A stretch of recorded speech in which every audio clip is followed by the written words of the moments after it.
Perkenalkan, nama saya Harlinda Ella Lestari, INPM A1I025057.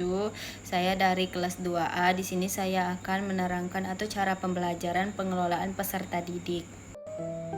Baiklah, yang pertama itu ada pengelolaan peserta didik, yang dimana itu adalah terbelakang. Pengelolaan peserta didik itu merupakan aspek penting dalam penyelenggaraan pendidikan, yang dimana tujuan itu pengelolaan peserta didik adalah menciptakan lingkungan belajar dan mendukung perkembangan potensi peserta didik. Selanjutnya ada pengelolaan peserta didik mencangkup proses atau perencanaan, lalu pembinaan dan pengembangan dan evakuasinya. Di mana itu selanjutnya ada tujuan pengelolaan peserta didik. Yang pertama itu menciptakan tempat belajar yang tertib dan nyaman, lalu mengembangkan potensi siswa sesuai minatnya atau kemaksimalannya, lalu ada memastikan hak dan kewajiban siswa terpenuhi. Selanjutnya ada pengertian pengelolaan peserta didik, di mana itu pengelolaan peserta didik adalah proses atau peraturan atau pengelolaan yang berkaitan dengan peserta didik sejak masuk hingga lulus. Lalu ada prinsip-prinsip pengelolaan peserta didik, di mana berorientasi pola peserta didik, lalu keadilan dan pemeratannya.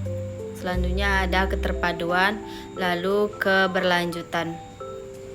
Lalu ada ruang lingkup pengelolaan peserta didik. Yang pertama itu ada perencanaan peserta didik, kedua penerimaan peserta didik baru, ketiga ada pengelompokan peserta didik, keempat itu ada pembinaan dan pengembangan peserta didik, lalu keenam itu ada pencatatan dan pelaporan data peserta didik, dan yang terakhir itu ada evaluasi hasil belajar dan perkembangan peserta didik.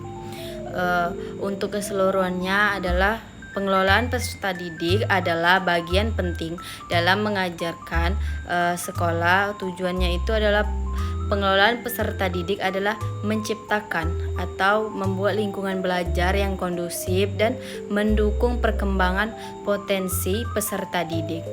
Di mana ada juga pengelolaan ini meliputi kegiatan atau perencanaan, penerimaan, pembinaan, lalu pengembangan dan pencatatannya. Untuk selanjutnya itu ada evaluasi.